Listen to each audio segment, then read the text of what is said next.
Regional Technical Center School District board meeting for April. We'll begin at 10:03, 10:02. And let's see, are there any public comments at this time?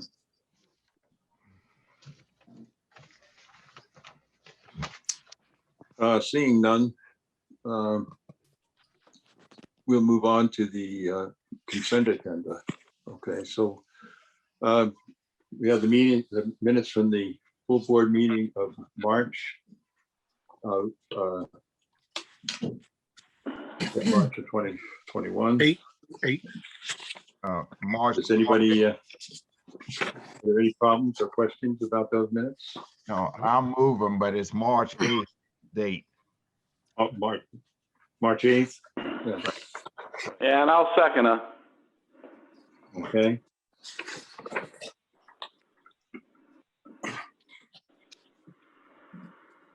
All those in favor of accepting the minutes for the March 8th meeting? Aye. Aye. It's unanimous. Okay. Payroll warrants for this meeting. Payroll warrant number 1035 plus number 24, 1037, 1039, 1041. So moved. So, Second. Okay. All those in favor of accepting those warrants? Aye. Aye. Okay. And the vendor warrants number 1040, 1036, 1038, and 1040. So moved. Second. I have a question. I have a question. Here we go. On the, one of the warrants there, it says, Zoom, what do we pay? $22.89 for a yearly subscription and then $298 a month? Is that what that comes out to be? Yes, you. there's an annual subscription fee that we pay that because it was around this time last year when everything started, we had started our subscription. And then there's a monthly fee that is added to that. But right now, part of what happens with that fee falls under one of the grants that we received from the state. Good. So we will get reimbursed for some of the cost right now. But it's still, we pay it first and then we will get reimbursed for that expense. Okay, good. Another question, all these women's blazers. Now, are those like sports uniforms? They leave them in the building when they're done? Or are they keep?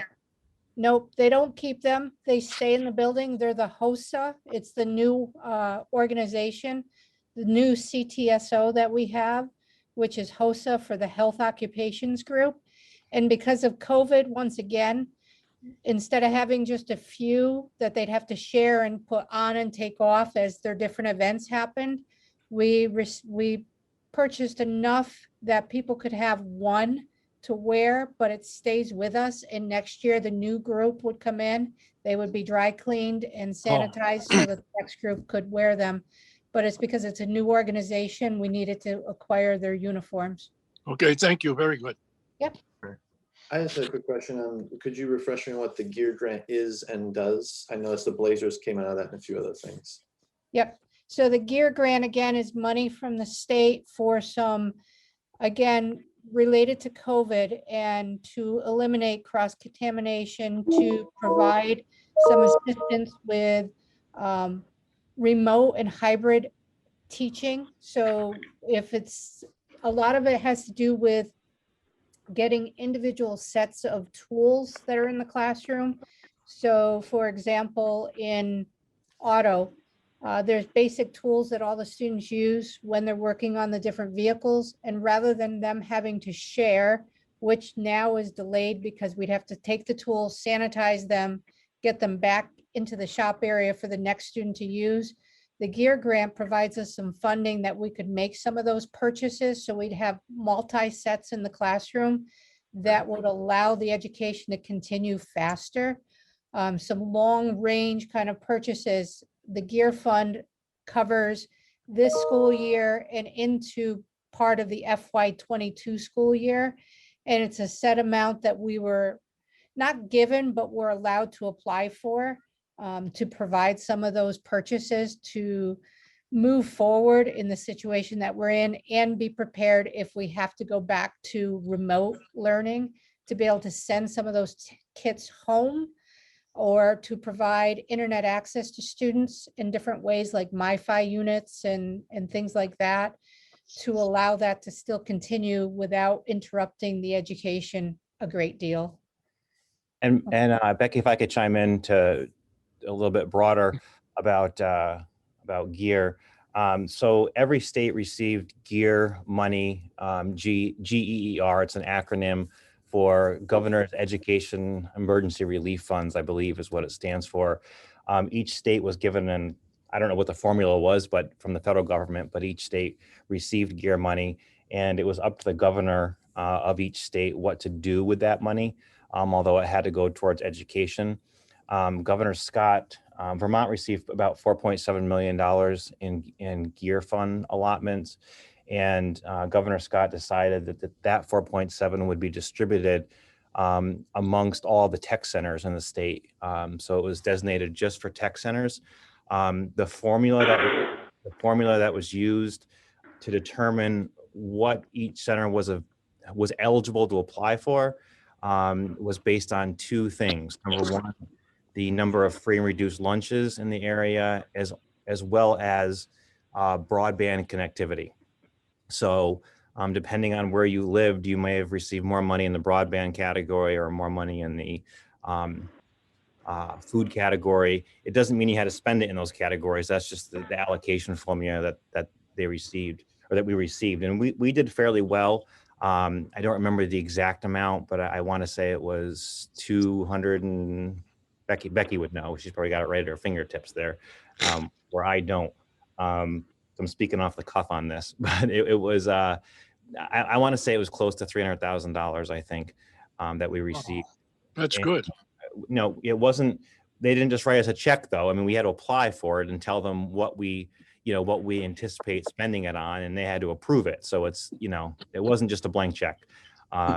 So we did apply for it. And it went back and forth a couple of times with the state where they said, no, you can't spend this on this, and we recommend you spend this on that.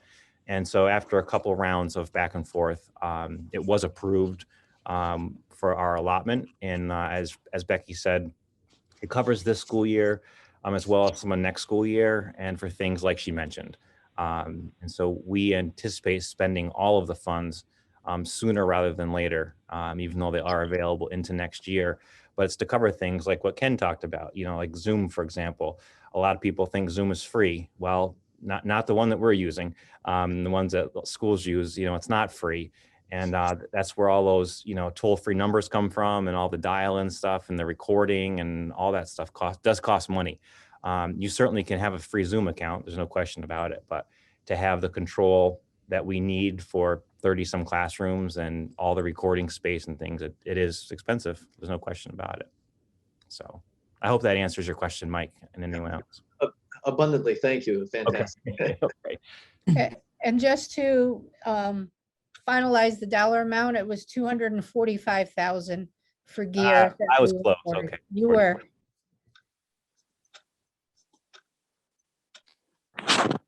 Okay, so then we had taken care of the warrants issues. No, we haven't. We didn't vote on the vendor warrant yet. So can we, are there any other questions about the vendor warrants? Then all those in favor of accepting those warrants, please raise your hand. Or Aye. Aye. okay. Becky, you have something to say about the cash flow revenues and expenses sheets, or anything that we need to know about those? Again, it's our treasurer that puts that together. So No, I take what the treasurer puts together and I make sure that it matches what I have in our accounting system, and then we present it to the board. So this is the treasurer's report reflecting as of the month of March where we stand financially. So that's all I have regarding it. Okay, thanks. All right, we have a committee report. Does any of the committees met last month? Oh, at least policy didn't, and we hadn't elected chairs and all this kind of stuff. So I don't know what committee, this is Leah speaking. I'm on, you send out the committee report and I'm on several of them. And I know that we're going to need to try to get started on at least the policy, and I'm not on the education committee, but I did want to say that that committee, if I may say at this time in terms of comment, we have a lot that we can do in the education committee. And the reason I say that is that we've learned a lot this year from COVID in terms of Zoom learning and learning online and so forth.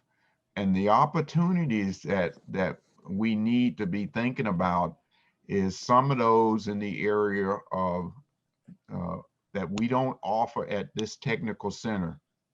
And that's things like electricity, plumbing, and a few others, maybe welding or whatever along that line. And the reason I say that is these schools, the other technical centers, were able to do what they needed to do for those students at the same time COVID was keeping us from having to meet. It may be that we may have the opportunity to tie into some of those places with the same type of learning for the few students that we have of interest in this area and get them educated in that field.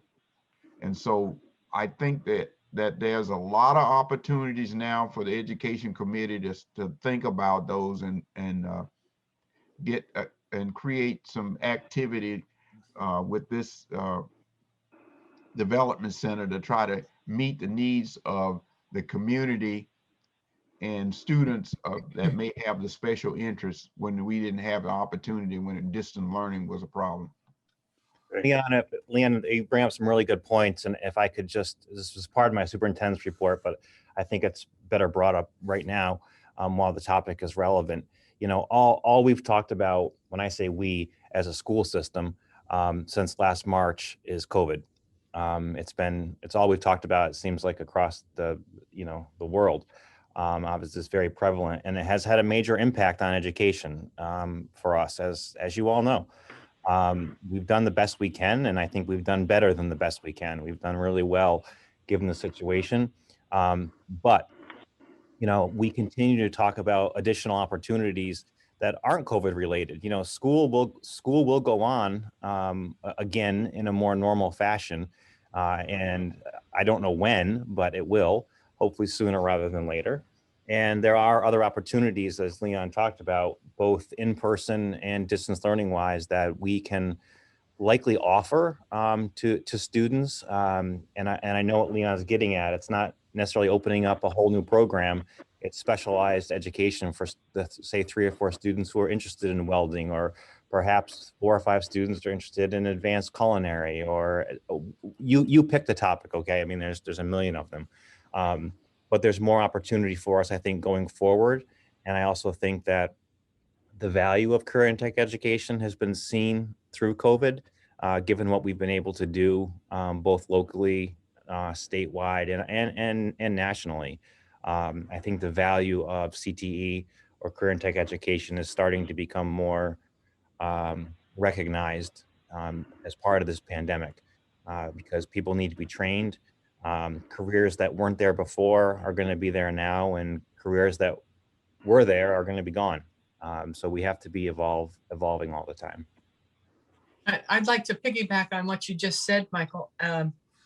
plumbing and electricity is very much needed throughout our state, as Leon pointed out. And I'd almost like to ask the service contractors who did so much work for our schools. I mean, not only the building that the CDC is in, but all the schools throughout Bennington, to send a representative who could discuss the types of educational opportunities that we should be offering students.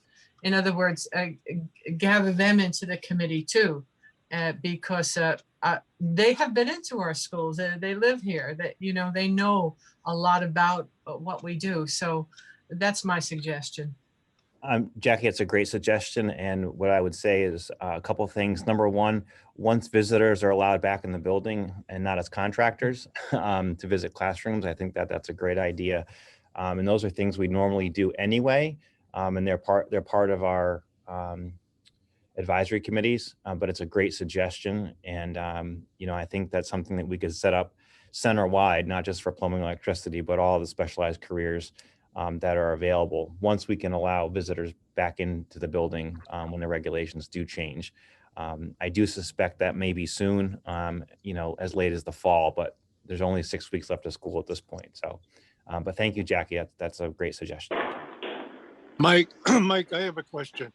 Sure. Is there any money out there to train adults to use like the CDL or machine shop free, whereas we could use the money and pay their tuition and have them come, let's say, in the evening and learn how to use the computers in the machine shop and use the the CDL equipment that we have, because there's so many needs. Mac Molding is paying $2,000 sign-on bonuses for people to come in and work in a machine shop. I mean, they're desperate drivers for trucks. Is there anything out there though to help out the unemployed adults or older folks? And that's a great question. And the answer is yes. If Rob was here, he could answer it better than I could. But Meg can chime in too. Primarily the source for funding for adults is through VSAC. There are other sources available. Those are grants. They're not loans, and they pay for a large portion, if not all, of the cost of those courses. So, yep. Meg, are you aware of other sources besides VSAC? That's just the one I can think of. Sometimes the Vermont Department of Labor and Voc Rehab will, have funds available to assist adults that are enrolled in their programs. And I can tell you that the Vermont Department of Labor, the grant that we currently have from them, the whole focus of the grant is for covering costs of education for adults who want to be retrained that financially need that assistance. Okay. So the whole focus of this particular grant this year is that. So, Rob is doing a great job reaching out and gaining any types of opportunities that we can provide to the adults in the community so that they can afford or at no cost be able to come here and get trained and fill those needs in the community. They also, many times the adults will, inquire about a certain program, and we take a little bit of their information and then refer them to Department of Labor or Voc Rehab to help them pay for the tuition for those programs.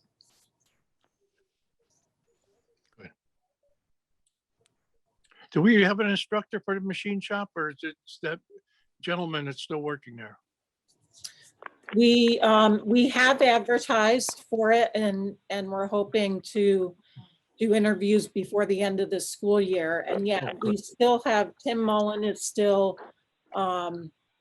teaching in there. Good. And if I could add, Ken, it's been a difficult position to fill. And I'm sure Tim's not watching the board meeting because he's teaching. But I do want to say that, Tim Mullen has really stepped up, and he has really done a phenomenal job this year with the program. It was never intended to be this long, but he's done a phenomenal job never complains, always has new ideas, and is willing to try something new if what he's doing is not working. So we are very appreciative of him keeping that program going. And I just want to say thank you publicly, if he does see this, that we really appreciate it. And he's doing a great job. He really is. And he'd be a phenomenal instructor. Although I know that not what he wants to do full time. So unfortunately. Can I just jump in for a second here? Yep. Going back to the electricians and plumbing and partnership with the Department of Labor, I'm pretty sure they have a list of employers that do apprenticeship programs. So it may be a good idea to maybe pull in the Department of Labor, see who they have for employers, and just kind of get an overall sense of what these employers are looking for, and maybe linking these two programs together. So if they do take part in the program, maybe they can have a paid apprenticeship going on at the same time, or that would run thereafter. So just something to think about. That's a great suggestion, TJ. And we can get our work-based learning coordinator and adult education on that. This year, unfortunately, all of our 99%, I'll say, of our work-based learning and apprenticeships and things that we do came to a screeching halt, of course, with COVID. No businesses would take, or very little would take anybody, and we wouldn't put people out because it wasn't safe, to do so. So this year has been really shot, and that's not an excuse, it's just a statement. And we look forward to getting back to more normal times where we can have Department of Labor and folks collaborate more intensely with our programs. Yeah, and just a note with regard to some of the all of the committees. I guess where we started was with the Leon's comments about the education committee, and they're all the committees have been. I think you'll see in your packet there's a sheet of assignments and so forth. Many of them are similar to the same as last year. Our new folks have signed on in a number of places where they had an interest and so forth. So if you'll take a look at the package, you'll see how all of those boards or groups should have a meeting to set up a schedule. At some point soon. We'd like to get started on that, and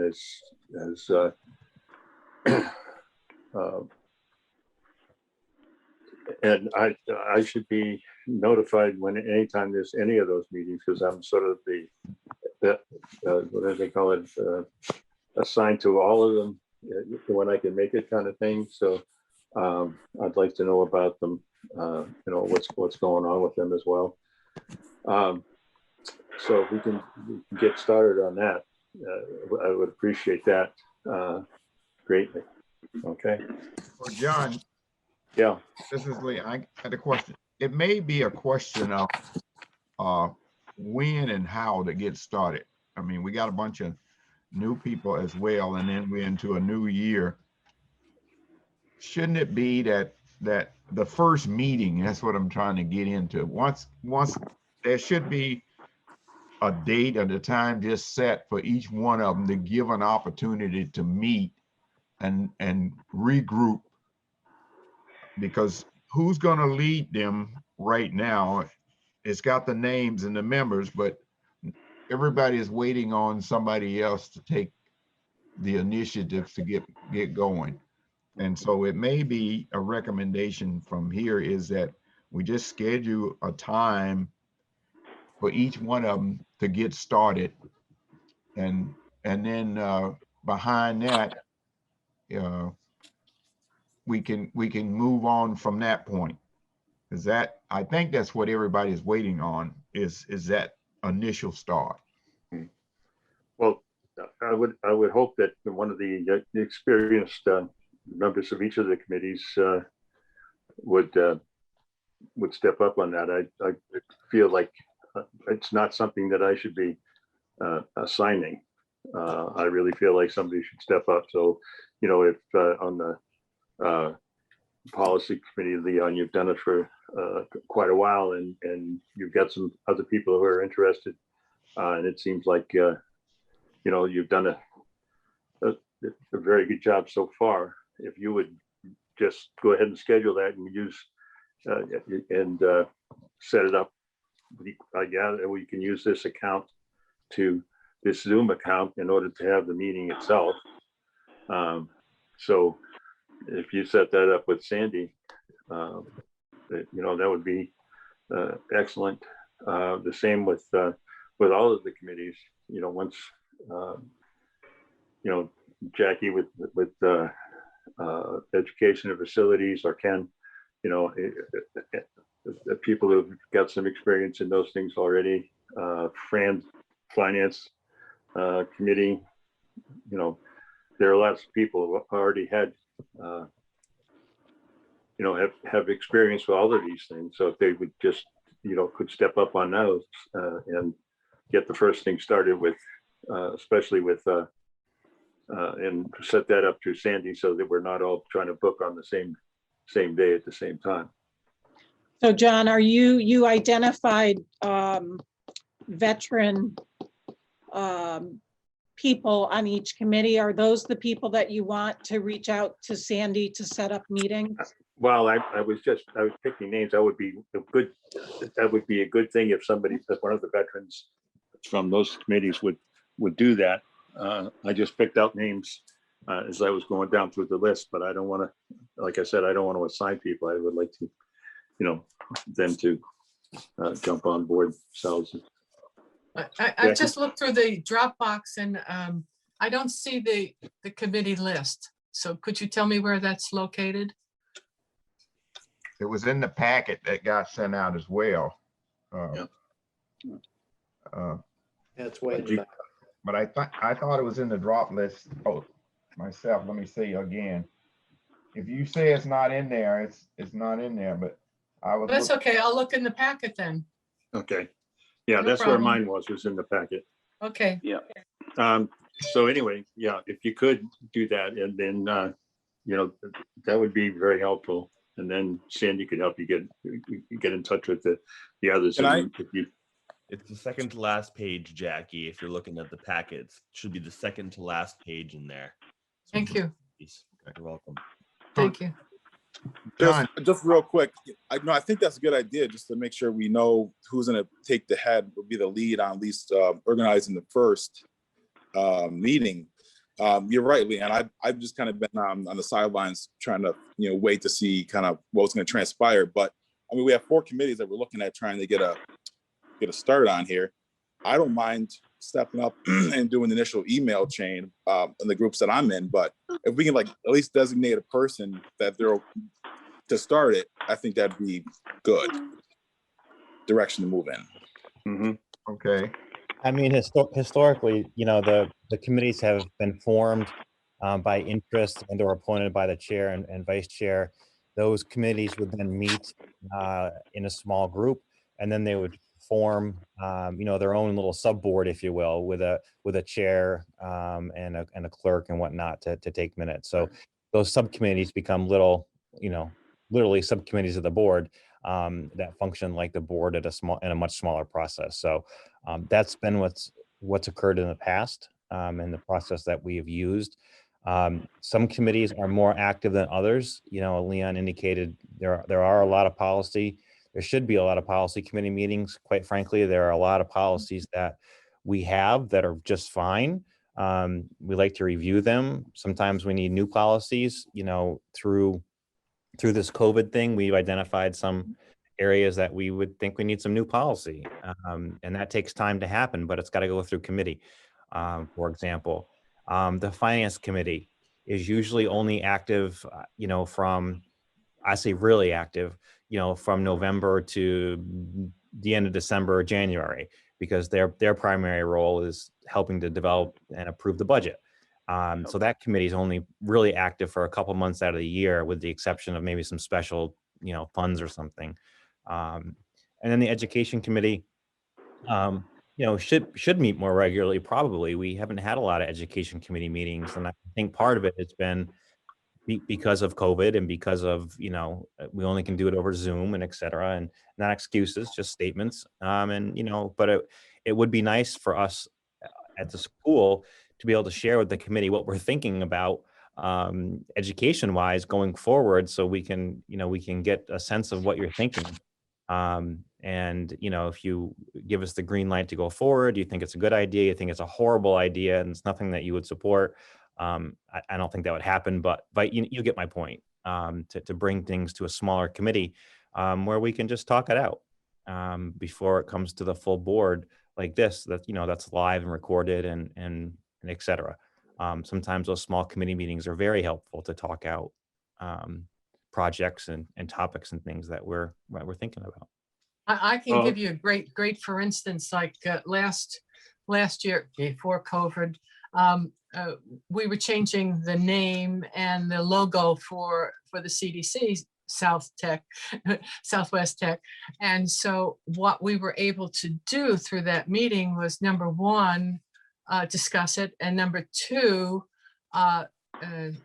give that over to students in a class to design the logo, bring the student in to talk with us, which was great. And then the student came and presented his packet of suggestions, and then he went back or she went back and then discussed it with us. And I just thought that was both a wonderful way to do things, and number two, I thought it was a wonderful experience for the student to be in on the action and to see that committee work. And then what we brought to the board was the student, the work, and the decision.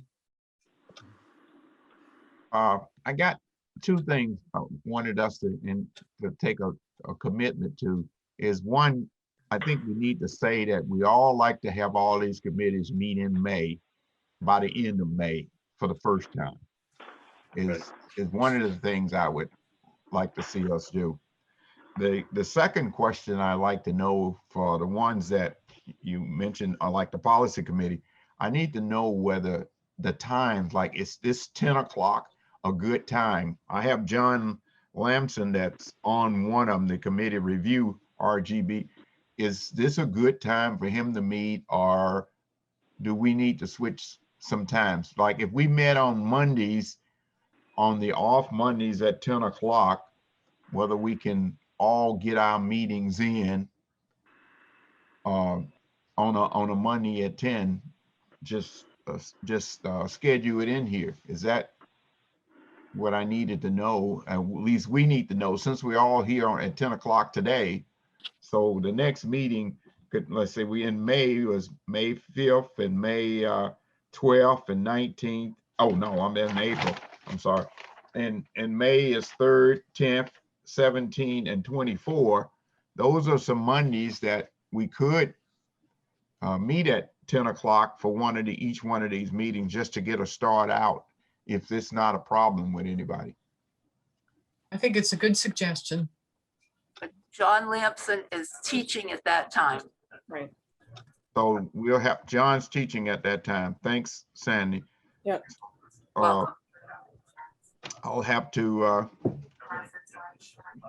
do something else for him along that line, but we can I'll try to find out from him when it's a good time for him, or maybe, you know, Sandy, what's a good time of the day, if it's not 10 o'clock, whether it's noon on Mondays or something. I don't know what the lunch is, or an hour along that line. So that's the kind of thing that, like the Department of Education, the school board, they now hold meetings from 12 to 1. It's a lunch hour, and they do the webinars, and they're very helpful, and you can easily get into those and get out. So it's that kind of thing I'm looking at here. So the only thing that I see is the technical person for the policy committee, John Lamson, is having a class for him on this, and we may have to work around that. Yes, he would be busy until 2:05. Okay. Except on Wednesdays, but if you want to try to keep meetings on Mondays, that would be fine, as long as your board members and committee members would be available at a specific time. We could set up a specific time each Monday to do that.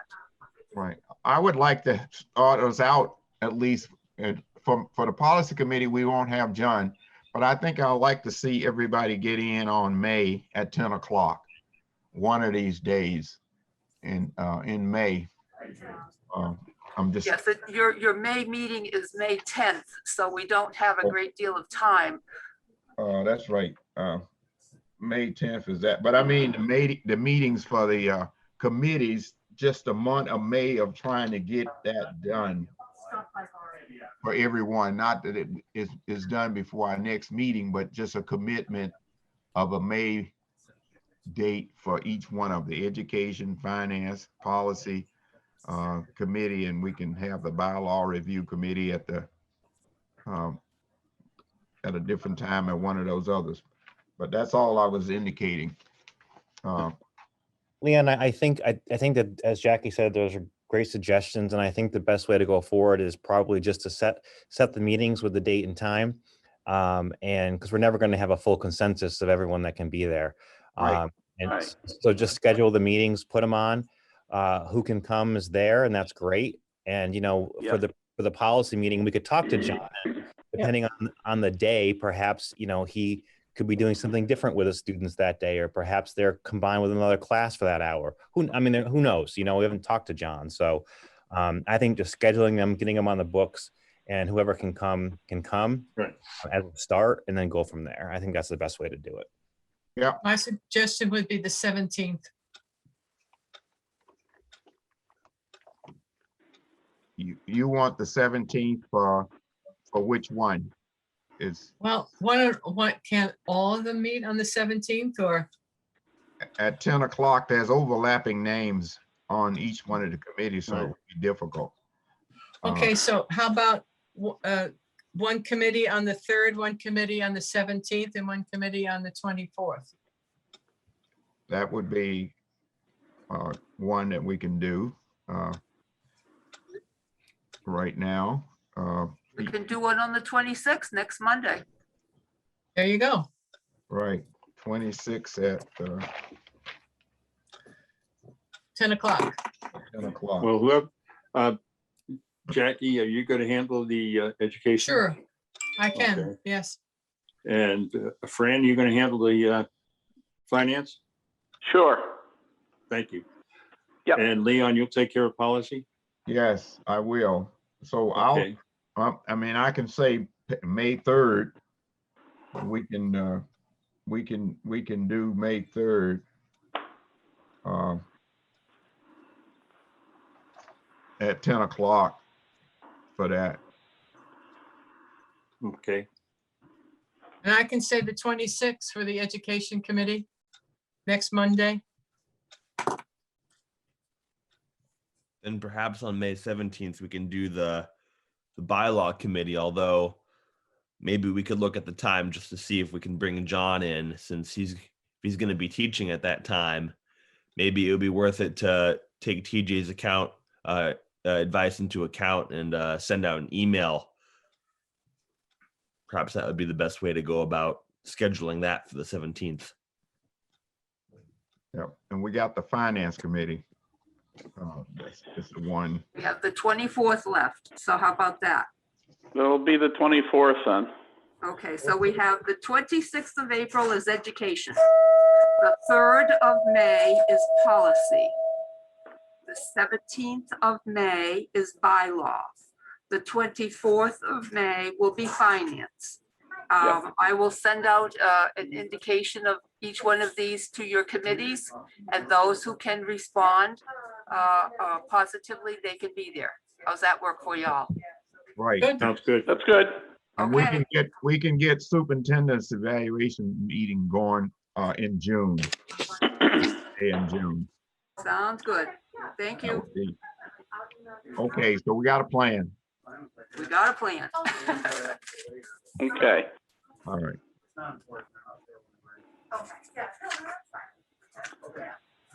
That's all I have, John, for that.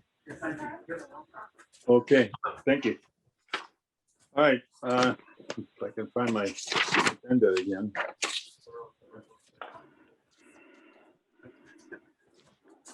Get your action items, culinary instructor. Yeah, right, we have a nomination for the culinary instructor.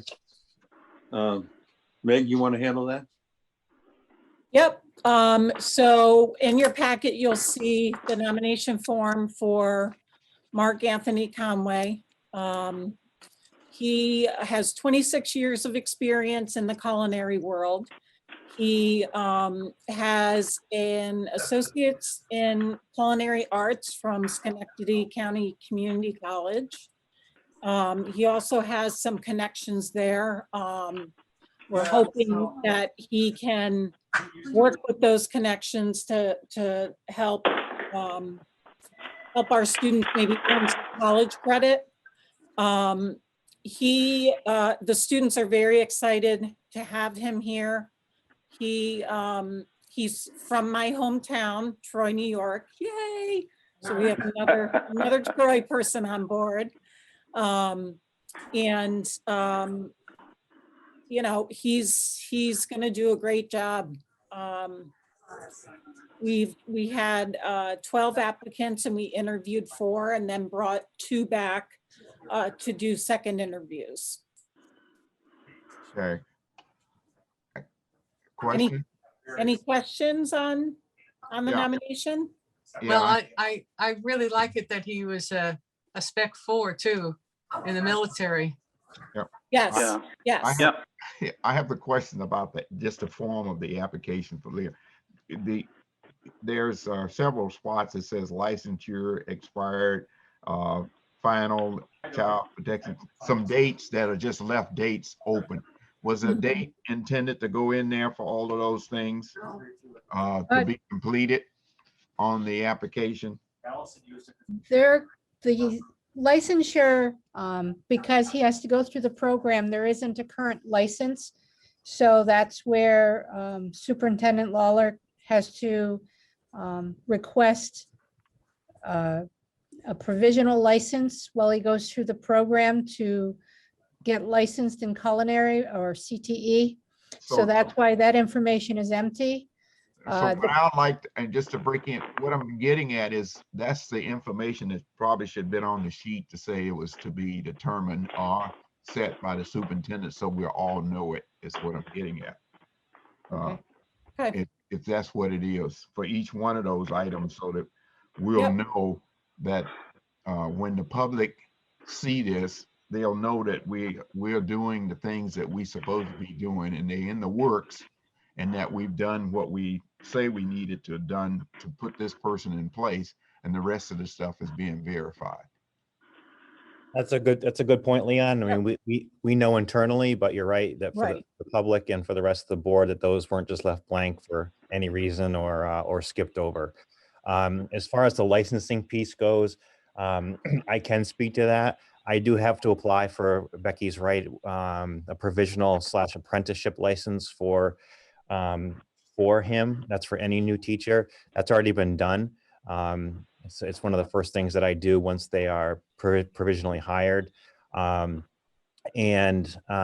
been completed, and the ball is in the chef's court to make sure that he falls through with the Agency of Education to do what they require for him to do the next steps, you know, whether that's paying the licensing fee, working with VT, whatever it is. I've initiated it, and that's the end of my involvement with the AOE as far as licensing goes, because licensing is between the teacher and the state, not me.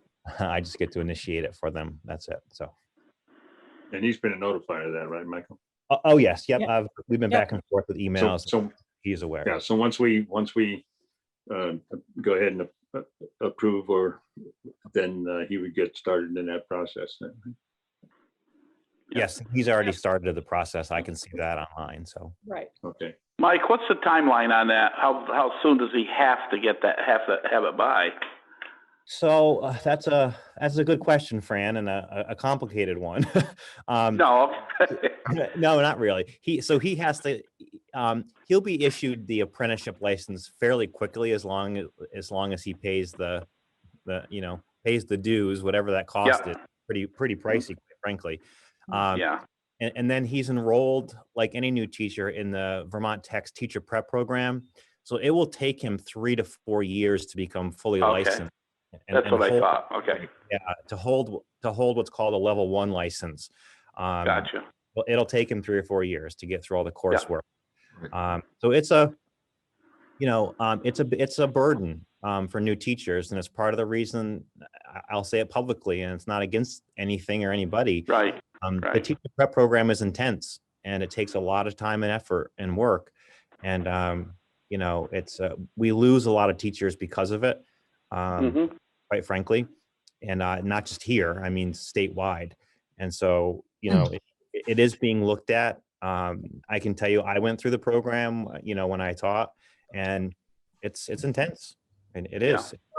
It takes, you imagine you work full time in a brand new job, you go back to school full time, in an area in which you don't know anything about.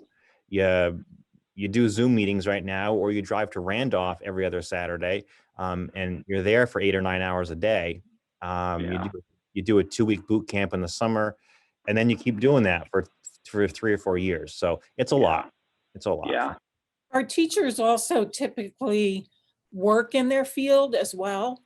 Right. And some of them own their own businesses. So it's juggling a brand new job, school, and, work in their field. Yes, and I'd like to go on record as willing to be a coach if he'd like me to give him some help, or I have 43 years of experience, so let me know. Thank you, Jackie. Thank you, Jackie. And Fran, does that answer your question? Yes, it does. Thank you. Okay. I just have one question over here. First of all, I wanted to say that I love all of Mr. Conway's experience. I want to mirror what Jackie said about his service in the military. I think that could be great for, kids who are graduating from the culinary program. Maybe they want to do something like that in the Army or the Navy or what have you. I think that's a fantastic experience. For the criminal background check, these are just these 3 things here: the VCIC, Child Protection Registry, vulnerable adult abuse. Those are just the background checks that were done, right? So that's just signaling that, okay, we did these background checks. Okay, right? I mean, Correct. All right, good. I just wanted to make sure. Yep. And some of those come back faster than others. It depends on what they are. So that, some may be in progress, some are already back, etc. Okay. So I'm sorry, just to add on, are those the only 3 that are done, or are there others that are still being done? Those are the 3 that we typically do. So there's I don't have the sheet in front of me, actor. So I'm going off of my It looks like the VCIC has been done already, and the others are in process. Right. So VCIC is done. That's an instantaneous check that Sandy has access to. She can run a check, and that comes back within a few minutes. The Child Protection Registry and the Adult Vulnerable Registry, I'm the only one that can submit those based on security permissions with the state. Those take about 24 hours to come back, and they just say basically hit or no hit, essentially. There's no information with it. Those are already back. And the last thing, the other piece that happens is a fingerprint supported background check. And that's the big one. That's done at the sheriff's office or somewhere else. And depending on where somebody has worked, where they've lived, what states they've lived in, you name it, depends on how long it takes for that fingerprint supported check to come back. Sometimes that can take 6 or 8 weeks to come back sometimes. So it just depends on the level of how busy they are, I guess, or where people have been. So I imagine he's already gone in to do that. It's just taking a little while to come back. Yes, which is not atypical. So based on what the information that we have in front of us, I'm going to make the motion, John, to approve. Seconded by Leon. All right, all those in favor of accepting the nomination for Mark Anthony Conway, please raise your hand. Aye. Aye. Okay, If I might add, he also is very excited to use our smoker in the kitchen, which nobody has used yet. So they're looking at doing some barbecue next week. So hopefully when we're all together at some point, you'll be able to meet him and maybe taste some samples of his. So that means my office will be full of hickory smoke because Yeah. for those of you who don't know, my office wall, the back wall in my office shares a wall with culinary arts in the kitchen, and it shares the sink wall. It also shares the wall where they make French fries. That's always fun. And then I swear the ventilation system is pumped from culinary into my office. So I'd bet money on that. But anyway, it's good. Well, isn't there a coffee roaster now? too? Yes. Yes. How's that? Oh, it's awesome. It's really good if you like what they're cooking, but if you don't like what they're cooking, it's a good reason to not be in your office. So yeah. okay. Let's see. Mike, do you want to do your report ahead of the chairperson's report or after? I know you have other things you have to do today. That's up to you. My time frame is fine, so either you can go. Oh, okay. All right. Well, Asher had a couple of questions regarding one regarding the July meeting, and also he had a couple of questions for consideration in other committees at some point. And so, if Asher, if you just want to let people know what you're thinking here, that would be helpful. Yes, thank you, John. So regarding the July meetings, I noticed that we don't meet July. I understand that part of the reason was because we have people going on vacation. It's sort of that limbo time between when students are gone, when they're coming back. So I get that part of it. And the other reason I was given for why we don't meet in July, excuse me, is because normally when we'd meet in the past, before I was elected anyways, there would be a lot of movement and a lot of maintenance being done in the buildings to where meetings were maybe a little more difficult to have. Maybe it didn't make as much sense at the time. Now that we're meeting via Zoom, for the reasonable future, maybe we could at least talk about bringing those July meetings back. I feel like, I don't know, maybe we could have a powwow about this either this time or next time, maybe just talk about, okay, maybe we can revisit meeting in July since we only meet so many times out of the year. And if it's a quick meeting, it's a quick meeting. I just feel, we're doing, services for the taxpayers here. I feel like we should be present at least once a month, right? So I'd be curious to hear some thoughts regarding returning to July meetings. If it's not popular, I get that. I believe me, I love having a break as much as the next feller, but I figured we could talk about that. Well, for me, Fran Kinney, for me, you don't want to meet just to meet. You either got something to talk about or you don't. Trust me, you're going to have a lot more meetings than worrying about just the month of July. And I think there's times that the board needs a break, and if you don't need to meet, don't meet. Because like I say, it'll get intense over the year, and especially at the end of the year. I'm one that definitely works for the taxpayer, so I don't think you have to worry about that. But to have a meeting, no, I disagree with that. Right. That's just my opinion. Right. And the other reason is because not only some of the board members, but a lot of the staff is gone for the summer. Traditionally, school closes over July, and people take their vacations. And so we Yeah. in order to have a meeting, we have to depend upon the staff at the school to do the Zoom, do this and do that. And I don't want to break up their vacations to do that. Yep. And so, Leon, looking at it differently, you think all the staff is trying to meet at least with one of the subcommittee meetings or something along that line. So it's a lot of meetings going on. Yeah. And it's not just the one that we're saying once a month minimum, because during the time that finance is going on and some other things that are happening, you may meet 2 to 3 times a month just to try to stay on top of all of those things. So it's the staff that really does a lot of meetings. A replication of meetings with all the different boards and committees, that we wanted to try to give them a break during the July. If we have to meet, we always say we'll meet.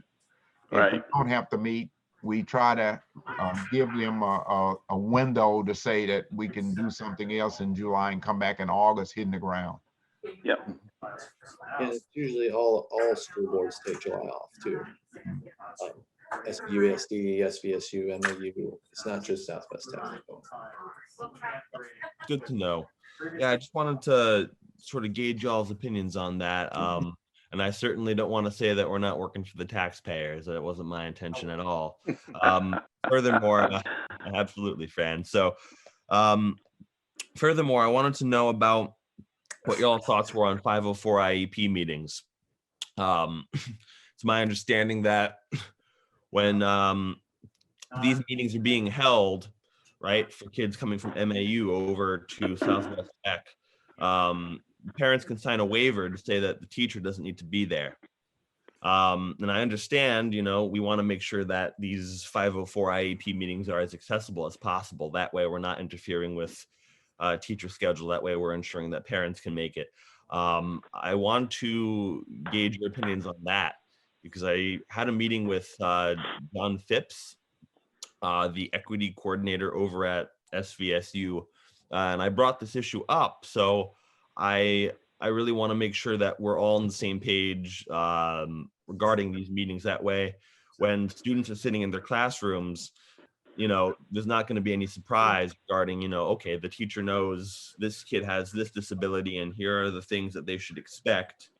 Here are the accommodations that they should expect to give. And if the teacher isn't there for whatever reason, I just don't feel like that. I don't know, that dog doesn't hunt with me. So I want to make sure that we are ensuring that these meetings are accessible for the teachers. So I wanted to say that that sounds like an education committee review to be able to do with the education committee and come back and make a recommendation. That's why I said education got a lot of opportunities to meet and discuss a lot of things. So as well as the policy, right. as well as the policy review. Megan had a Yeah, I was just gonna say, Asher, that like I told you when we met, we make every effort to have, the teacher be at those meetings. Also at the very beginning of the school year and just before second semester starts, teachers are provided with students accommodations, which, helps our teachers work with students and have a heads up as to, what the student needs are. We also use our special needs coordinator to, sometimes she's the connection between us and their sending school and their case manager. And, so we have various ways that we can communicate with the sending schools. And, we make every effort to make sure that everyone is, understanding the students' needs and what will help them be successful. And if I could just chime in, I think I don't know who made the suggestion. This is a great subcommittee topic, absolutely, for education, where we can get into the nuts and bolts of the process for IEPs, 504s, notifications, et cetera. And, we could perhaps even bring in our special needs coordinator to that meeting to talk about the process so that people understand what we go through for the students, because don't forget, it's not just Mount Anthony, it's Hoosick Falls and Arlington and Burton and any other student that comes. And the process is a little bit different for each school based on where students are coming from and what their how they produce documents and their meeting schedules and things like that. So definitely a complicated topic, but I think a good one for education committee to talk about. Can I just jump in real quick? It looks like Asher's not on the education committee, but he could probably join as board members, we can jump in and out of some of these other committees, even though we're not, assigned to them. That is correct. Yep. Okay. Just throwing that out there. You can be on all four. Yep. Come to us. You like meetings, go to every single one of them. Go to every single one of them, right? Exactly. I'm definitely interested in the education committee. Furthermore, on the topic of disabilities, being the local disability person on the board, of course I'm going to bring up something else. I got a letter here from the Vermont Center for Independent Living. I'm in communication with someone from over there, Cpso. She sent me a letter saying that basically VCIL can help you host a virtual workshop for Southwest technical students to have a dialogue with us concerning their future plans as they transition. Now I can have this letter. I sent this letter, I'm pretty sure, to John and Sandy, possibly also to Meg. I think I sent it to her as well. Maybe even to Mike. That being said, I would love to have this letter circulating with all of you. That way each of you can take the chance to read over this. And I think time is of the essence here, because this seems like the perfect workshop for an end of the year scenario. Sure, it would be good for middle of the year, beginning of the year, but I think end of the year in particular. And since we only have 6 weeks, I don't know what y'all's thoughts are on this, although I think having some kind of workshop for our students with disabilities or any other ability to jump into this kind of workshop would be fantastic, because it would hook them up with, whether it's Voc Rehab or whatever, for, finding jobs, finding further education, whatever it might be, finding transit. Voc Rehab does a lot of really great work. And I think, especially with Vermont's Voc Rehab being as, accessible as it is and as productive as it is, I think having something like this that links our students right to the source would be a tremendous thing to do. As far as getting this workshop going, I think reaching back out to Cpso might be a good next step, which is why I would like to circulate this letter with each of you. And John, I'm pretty sure I sent it to you and to Sandy. So I'd be curious to hear what your thoughts are on that. I just had Sandy send it out to everybody. Well, I'm going to say something. Normally, and this is Leon, and for John, the information comes in, and I think actually you send it to the right people, to the superintendent, and then it comes to the chair, and then the chair with the superintendent decides what committee will be looking at that in terms of action. Everything that every board member get is not to be sent to every board member for their individual opinion on it. If it's something to do with policy, send it to Mike or Meg and the chair, and they'll get it to me, and as a person of the interest on the policy committee along that line. So that way we won't tie every board member up for everything that comes up, because we try to work these things out in committee. Thanks. Absolutely. And one of the things that I think we need to consider too is that it's actually the sending school that is responsible for the transition plan. And, I don't know how that works with regard to us stepping on toes or whatever. If we're right. And I think we need to be careful of that. We may call you know, we made this, the special ed coordinator may call and say, gee, I hadn't heard from you. When's the transition plan for so-and-so? You know, and there may be a gentle reminder as opposed to us, you know, trying to schedule. And I just think we need to be careful about how all of that works, because we don't want to put the student or the student and parents in a difficult position, you know, and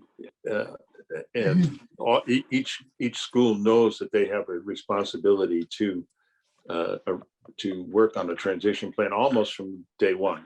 Basically, when we start in, it's the transition to the next class and so forth and so on. It's a transition of almost every year in at some level. So they should be pretty used to it. But I think, you know, if you're concerned that it's not happening, then maybe what we would do is ask the special ed coordinator to maybe see when things are if she could check and see when things are scheduled so she can get into her schedule. Absolutely. I'll make sure to send out another email maybe to Meg and to Robbie Mara. That way we can determine what the best course of action would be. Maybe it's to send this letter on to SVSU and to Hoosick Falls. That way they can, or maybe not Hoosick Falls, but Burton certainly. That way we can maybe get something going for the students who are transitioning from May or June and outwards. Anything else here? That's all I had for today. The only other thing was there was and this might be something for committees too. It was a letter regarding teacher pension, to support teacher pension and protecting that at the state level. I was wondering if you know, I was asked as a board member, do I want to sign on? I felt like I should bring it to the rest of you before proceeding with that.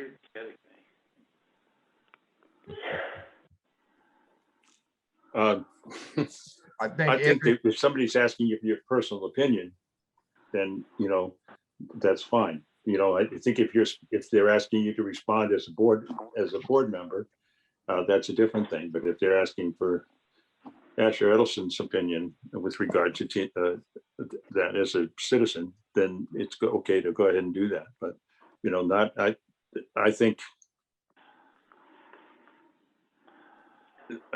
the state and the legislature are the ones that have to deal with the pension situation. So as private citizens, we may have opinions, and that's probably the way we should express ourselves. Right. Sure. Thank you. Okay. Okay. Mike, I don't have anything else on my report. So. Okay. Thanks, John. I have two things in my report, and I have another commitment at 11:30. So I should be done by then. At least I have to depart by then. So for another meeting. So the first thing I'm going to put in the chat window, everyone except Fran, I'm sorry, but you're not a new board member. You're on the phone. You're not going to see this. There's I'll see it later. You'll see it later. So we have, you know, 3 new board members on, and again, welcome aboard. The organization that you belong to as a school board is the Vermont School Boards Association. You probably already know that, so I'm probably repeating myself. But I did put a link up there to the Vermont School Boards Association new board member. They have like a new board member training and a website to look at what the role of board members are and give you suggestions and of how to work through policy and finance and et cetera. So just putting it out there. They normally offer in the past an actual in-person training for new school board members. They do like regional trainings. I'm sure that's been kiboshed right now because of COVID. So there may be some virtual stuff, but that's your organization as a board member. That's you belong to that organization. We pay a lot of money to belong to the Vermont School Boards Association. So I would say utilize them as a resource if you have questions, you know, and take a look. The website's actually pretty good and pretty helpful. They've got a lot of stuff on there. So that's all I have on that. The second piece is I want to talk about Our CTSOs, for those who don't know what CTSOs are, they are career and technical student organizations. Those are the equivalent of our sports teams for Southwest Tech.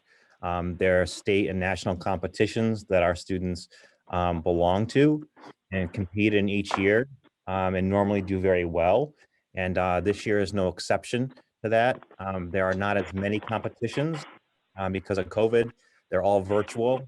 And you're going to ask me, how do you do CPR first aid virtual? Don't ask me. I don't know how they manage to do this stuff, but they do. I know it's more academic than hands-on with some of this, but I want to read to you the winners of our Cpso Championships, and that's in multiple programs.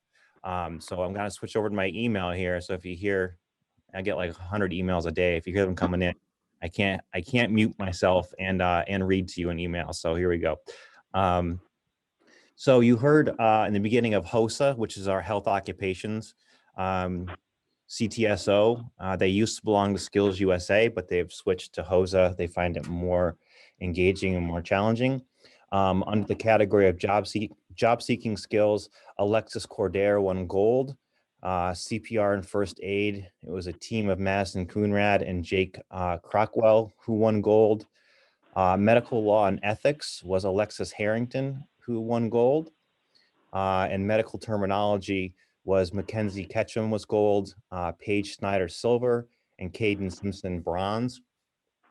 For FBLA, which is Future Business Leaders of America, under sports and entertainment management, state champions were Gavin Johnson and Connor Barrett.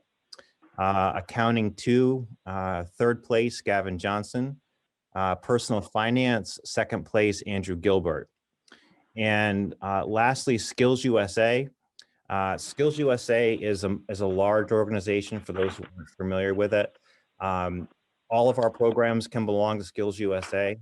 And so it's it's a center-wide student organization. Although participation this year was limited to only a few programs because of all the challenges. But under Skillsusa, criminal justice, Ota Grevin won gold. Crime scene investigation, Peyton Lamaro, Sierra Brown, and Lauren Gervais won gold. And for TV and video production, Anna Hogan and Caleb Wiegers won gold as well. So again, we continue to do very well at competitions, even though they're virtual this year. You know, congratulations to all of those who placed, whether it was gold, silver, or bronze. We're very proud of all those students who have worked really hard. And if you think about it, in a year where their education was really interrupted last year for quite some time, and this year we've tried to normalize it as much as possible, but we all know it's not what we're used to as normal. And to still place first, second, or third in statewide competitions is amazing, and is a really proud accomplishment. So congratulations again to all of those students, and we're very proud of them. And I know as a board, you are too. Glad that you, I'm glad you were sharing on Facebook. I was trying to share as many as I saw. So it was great you were sharing it like that too. Yeah, thanks, Mike. If you are on Facebook, you know, Nicole Sauer, our outreach coordinator, she does a great job of putting all that stuff out on social media and making sure it gets shared around. And if you see it, share it. The more shares, the better. You know, that's what it's out there for. All that stuff is vetted before it goes out, so it's free. It's free to share. And so, just really proud of all those students. You know, I don't suspect there'll be any travel this year anywhere. I could be wrong with that, but I don't think we're going to be booking plane tickets to Anaheim, California anytime soon. Anything's possible. But I know Becky's smiling because this time of year we really rack up the charges when it comes to student CTSOs historically. The last thing that I have, because I do have to scoot shortly, is that we continue to function at school as best as we can under the same COVID restrictions that we've been operating under since school started. You know, the health checks still continue. Everyone's still wearing a mask. Social distancing is still taking place in the classroom and in the hallways and at lunches. And some of that's going to be changing soon under new guidance. You know, the biggest change is really the distance between people. That's really the biggest change that's coming. And I just lost my train of thought with that. We continue to do statewide testing as far as antigen testing. And I would say that I don't have a number in front of me, but the majority of staff, I would venture to say 99% of staff, faculty and staff have been vaccinated at this point, whether that was through the state program through Johnson & Johnson, or it was a personally scheduled appointment with Walgreens for, you know, Moderna or Pfizer, whatever. The point was get yourself vaccinated if possible. It doesn't matter who, what, where, when, or why, just go get vaccinated. And so that's been a big push with the state. I received both of my vaccinations, and luckily I didn't have any reactions. That's not the case for some people. I know some people did get quite sick, quite frankly, after some after their second dose, some after the Johnson & Johnson. Everyone's body reacted differently, but it's nice to have vaccination. And as of today, you probably read in the news that the governor released everyone 16 and older can now register for, I believe, the Pfizer vaccine, so that hopefully we can get back to normal for the end of the school year, which includes graduation ceremonies and things like that we're used to. So I am hopeful. I don't know if it's going to happen or not. As far as, you know, our awards banquet, we did it virtually last year. My gut tells me it'll be virtual this year as well, or very, very watered down with attendance, so that we can be safe. But that determination will come from me within the next probably 3 or 4 weeks. We'll decide what we're going to do with that. So that's what I have for the board. I'll happy to answer questions. I have a couple minutes left. If you have questions, I'm happy to answer them. I think now that we have a barbecue, we could have an awards barbecue. An awards smoke off, perhaps, or something. I don't know. This is not just for Mike, and probably the fault. Time management, because we're doing Zoom meetings and we having it done in the morning, the middle of the time, and some of us have other things. We want to have a goal to try to manage the time as well, and try to keep our meetings to probably less than an hour, yes, so that we can sit that in a slot along that line, because that's a goal that I wanted to go, and I wanted to pass that on. So Mike, we need to make sure we're conscious of our time, so that we can make sure that we don't go longer than an hour when we schedule these meetings. Yeah, Leon, I don't take that directed at me. I think you're right. I know you're right. And any more than an hour on Zoom, we tend to fade really quickly. And as you said, other people have other commitments too. So I do think trying to keep these meetings to under an hour is really important when we're meeting like this. So Well, I'll work on it. all right, John. I'll work on it. So some groups when they meet on another board that I'm on, go right through the list of things, and then at the end they do what they call a re-attack. In other words, they had some questions about, you know, what was happening here or there, and then they put that at the end so that the people who need to go after an hour should go. Yeah. I mean, historically, we do really well with our meetings. I mean, we've gone as short as like 15 minutes before, you know, so we don't go over too often. So. Right. All right. Is there any other business? I'm going to move adjournment. Second. All those in favor? Aye. Aye. Thank you all for your attendance. I See you appreciate it later. greatly. Thank Thank you.